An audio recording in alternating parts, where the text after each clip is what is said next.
शंभू जी, देखिए, देश चलाने की व्यवस्था सरकारों के पास होती है, लेकिन अब ये हमें समझ लेना होगा कि हमारे पास संसाधन सीमित है, जनसंख्या बहुत है। तो अब हमें इस बात पर गौर करना होगा। एक तो हेल्थ से जुड़ा हुआ है, तेलों का कम से कम उपयोग करने का डॉक्टर बोल रहे हैं, और कह रहे हैं कि तेल के बजाय आप थोड़ा सा देसी घी डालकर सब्जी कर लीजिए, या कोई दूसरे ऑलिव ऑयल जैसा यूज कर लीजिए। हालांकि वो बड़ा महंगा होता है, वो आम आदमी की पहुंच से दूर है, लेकिन लबोलुआब यही है कि कम से कम चीजें अब यूज की जाए। वो ऊर्जा के कोई भी साधन हो, वो चाहे बिजली हो, चाहे पेट्रोल हो, चाहे डीजल हो, चाहे खाने के तेल हो, या कोई भी संसाधन है, उसकी अब मात्रा सीमित है। आने वाली पीढ़ियों के लिए हमारे पास एक चुनौती है। आज हम नहीं चेते, आप देखिए, बिजली के संकट उत्पन्न होना शुरू हो गए, गर्मी चल रही है, बहुत जगह पर बिजली बहुत कटौती हो रही है, क्योंकि बिजली बन नहीं पा रही है जितना। और अगर बाजार का हम अगर बात करते हैं, तो मांग और पूर्ति पर सिद्धांत पर वो बाजार चलता है। अगर आपूर्ति बहुत है तो सस्ती हो जाएगी चीजें। अगर मांग बहुत है, आपूर्ति कम है, तो वो चीज महंगी हो जाएगी। तो अब मांग बहुत बढ़ रही है, तो हमें लग रहा है कि हमें अपने इस्तेमाल, जिस चीज से हमें बहुत नुकसान भी बताया जाता है, क्यों ना हम अच्छी आदत डालें और मितव्ययी बने, और हर चीज की बचत की आदत डालें। हर संसाधन की बचत की एक अच्छी आदत डालनी होगी। हमें ये नहीं सोचना है कि आज ये चीज नहीं आ पा रही, अरे किसी राष्ट्र से, किसी देश से कुछ मांग कर लेना, मांगना ही मैं कहूंगी, क्योंकि अगर हम उनसे खरीद रहे हैं, उनसे ले रहे हैं, हमारा रुपया इतना कमजोर पड़ चुका है। हमें हमें इस बात का एक नागरिक के तौर पर ये आभास होना चाहिए, हमारा राष्ट्र के प्रति कुछ दायित्व तो होना चाहिए। तो मैं तो कहूंगी कि अब इसकी आदत, बचत की आदत हर नागरिक को डालनी ही चाहिए, अपनी आने वाली पीढ़ियों के लिए, क्योंकि जी संसाधन सीमित है, जनसंख्या बहुत है। बिल्कुल। और कहीं ना कहीं एम के अग्रवाल जी। सर, ये जो पूरी परिस्थिति अभी नजर आ रही है और जिस तरह से हमने इस पूरे सिचुएशन को देखा है, आपको क्या लगता है कि और क्या कदम है जो दोनों तरफ से उठाए जा सकते हैं? मतलब चलिए, आम जनता की परेशानियां तो बढ़ रही है, सरकार की तरफ से आप आने वाले समय में और क्या उम्मीद करते हैं कि क्या कदम उठाए जा सकते हैं? घरेलू आवश्यकता की बढ़ेगी, लोगों की मांग बढ़ेगी, तो सरकार तो इंपोर्ट कर देगी। वो नहीं चाहेगी कि यहाँ पर क्राइसिस हो, कम से कम उपलब्धता की क्राइसिस हो। जैसे मान लीजिए इस समय लोग अगर ज्यादा इस्तेमाल कर रहे हैं पेट्रोल डीजल को, सरकार ठीक है महंगे दर पर सही, लेकिन वो उपलब्ध करा रही है। भारत ही एक ऐसा देश है जहां अपाध रूप से पेट्रोल डीजल उपलब्ध है, खाद्य तेल उपलब्ध है। लेकिन सरकार ने एक जिम्मेदार नागरिक को चिताने का काम किया है, क्योंकि इस सरकार का मॉडल अलग है। इस सरकार को अगर आप देखिए तो वो जनता को विकास में एक जिसको पार्टनर बनाकर चलती है। इसका उदाहरण आप देखिए तो स्वच्छता मिशन जनता के सहयोग से ही सफल हो पाया। फिर अगर आप देखती हैं तो सेक्स रेशियो जो बहुत कम था, पिछले 10 वर्षों में ठीक हुआ, तो जनता के सहयोग के साथ हुआ। तो मोदी जी का जो अपनी रणनीति, वो चाहते हैं कि जनता इसमें सहयोग करे। और जाहिर सी बात है, यह जनता मान लीजिए पेट्रोल डीजल पर आती है, ऊर्जा पर आती है, या खाद्य तेलों पर आती है, या सोने की खरीद देखिए लोगों ने कम कर दिया है, तो इसका प्रभाव क्या पड़ेगा कि हमारा डॉलर बचेगा, महंगा डॉलर बाहर नहीं जाएगा अनावश्यक। तो ये सारी चीजें हम इसका उपयोग कहाँ कर सकते हैं? उत्पादक कार्यों के लिए कर सकते हैं। या यूं समझिए कि हमारे लिए खाद्य तेल मान लीजिए 20% हम घटा लेते हैं।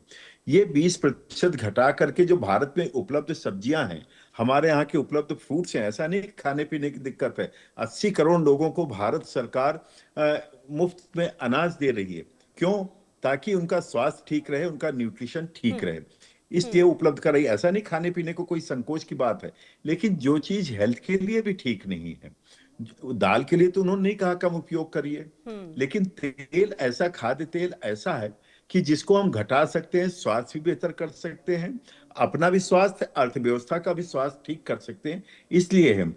बाकी आप देखिए कौन राष्ट्र है जो इतनी बड़ी आबादी को मुफ्त राशन दे रहा हो? अब तो चुनाव भी नहीं है, जैसे लोग कहते हैं ना चुनाव, और ये भी नहीं कह सकते 80 करोड़ हमारे यहाँ के लोग गरीब हैं, जो बार बार लोग कहते हैं इस कारण लोग गरीब नहीं है। गरीबी देखिए कितनी घट चुकी है, 11% के नीचे गरीबी आ चुकी है।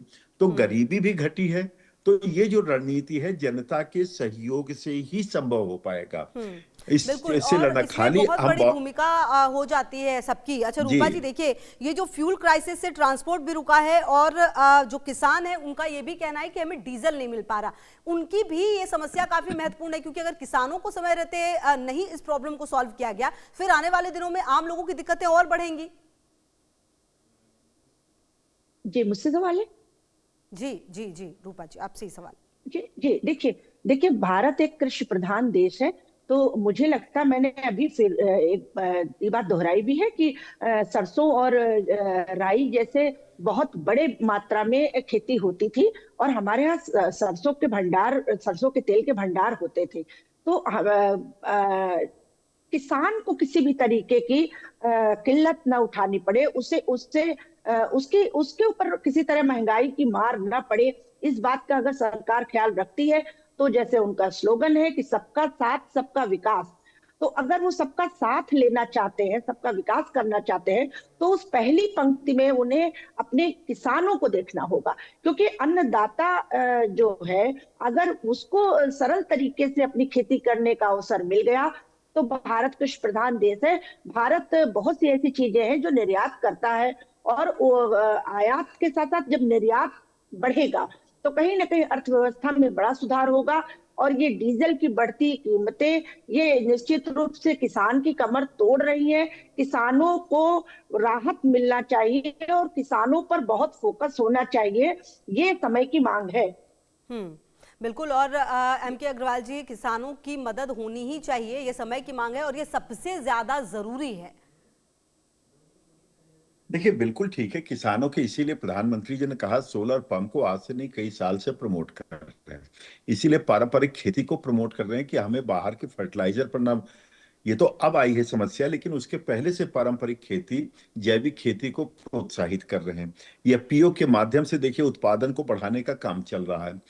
उसका उद्देश्य क्या है कि किसानों की लागत घटाना, और इसीलिए देखिए पशुधन को लेकर पहले लोग चिंता कर रहे थे, अब उनको समझ में आया नहीं, पशुधन आवश्यक है, और उसके माध्यम से हम भारत के कृषि को जीरो कॉस्ट तक जीरो का मतलब ये हो गया बहुत न्यूनतम लागत पर हम ले जा सकते हैं, तो हम उस ओर बढ़ रहे हैं। अब ये कह लीजिए संयोग है कि इसी बीच में ये युद्ध वाली परिस्थिति आ गई इससे इन क्षेत्रों में, और वैसे भी अगर आप देखिए तो ये कृषि को सबसे ज्यादा नुकसान किसने पहुंचाया है, ये केमिकल फर्टिलाइजर ने, जिसको यूरिया नाइट्रोजन वगैरह खेती कहते हैं, इससे नुकसान पहुंचा, इससे लागत बढ़ाई है। तो हम अगर अपने पर आते हैं, अब सोलर पंप होने का फायदा क्या होगा, किसानों की लागत घटेगी और ऊर्जा हमें फ्री में मिलना शुरू हो जाएगा। तो सोलर को ऐसे भी देखिए ओवरऑल में, तो हम पारंपरिक स्रोत जो हमारी ऊर्जा के हैं उससे काफी हम जो है आगे बढ़ चुके हैं। सोलर एनर्जी देखिए, आप देखिए विंड एनर्जी देखिए, वायु ऊर्जा जिसको कह सकते हैं, या न्यूक्लियर एनर्जी देखिए, हम उस ओर बहुत तेजी से बढ़ रहे हैं, और यही कारण है कि बहुत सी चीजें हमारे कंट्रोल में है। वरना आप कल्पना करिए अगर 10 साल 15 साल पहले ये स्थिति हुई होती, तो जैसे बीच में बहुत दिक्कतें आई थी जब पहले इस तरह की चीजें आई थी, तो आज हम उस तरह की दिक्कत में नहीं हैं। आज हम उत्पादन की भी बात कर रहे हैं, अर्थव्यवस्था की वृद्धि की भी बात कर रहे हैं, हम समावेशी विकास की भी बात कर रहे हैं। आप देखिए अप्रैल का हमारा जो है इसका जीएसटी का कलेक्शन घटा नहीं है, उसका कारण क्या, हम अपनी अर्थव्यवस्था के लेवल को मेंटेन कर पाए। अब हमें चुनौती जो है, जो बार बार महंगी हो रही हैं चीजें लगातार, इससे अगर हम जनता का सहयोग, अपेक्षित सहयोग मिलता है, तो हम निश्चित रूप से बॉर्डर पर ही लड़ाई नहीं होती, अब लड़ाइयां अपने किचन में भी होती है, अपने ड्राइंग रूम में भी होती है, अपने मन में भी होती है। तो लड़ाई का स्वरूप बदल चुका है खुशबू जी। तो उस लड़ाई में सबका सहयोग चाहिए होगा, क्योंकि हमें भारत को 2047 तक विकसित भी बनाना है। खाली यही नहीं कि महंगाई को कंट्रोल रखना है, इन सबका सम्मिलित प्रयास ही होगा कि हम 2047 तक विकसित भारत बन चुके होंगे, और जीरो पॉवर्टी के साथ होंगे, फुल एम्प्लॉयमेंट के साथ में होंगे, पर्यावरण के साथ में हम होंगे।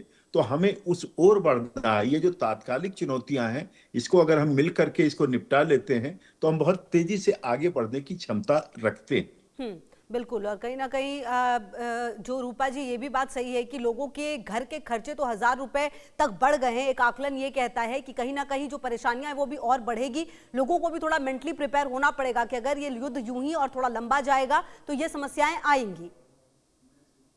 हाँ बिल्कुल, ये इसके लिए पूरी तरह से मानसिकता अपनी बना लेनी होगी कि हमें कैसे इस स्थिति का मुकाबला करना है। देखिए, दोषारोपण करने से या सिर्फ सरकार को कोसने से काम नहीं चलेगा। एक अच्छे नागरिक का भी कर्तव्य निभाना पड़ेगा। और भारत ने समय समय पर ये पाया है कि उसके नागरिक ने उसका हर मोड़ पे साथ निभाया है। आप याद करिए, लाल बहादुर शास्त्री जी ने कहा कि एक सप्ताह में एक दिन व्रत रखिए। और लेकिन हमारे नेता भी उस तरह के होने चाहिए। लाल बहादुर शास्त्री जी ने जब कहा कि हमारी जनता से अपील है कि वो एक दिन उपवास रखे, तो उन्होंने सबसे पहले खुद उपवास रखा।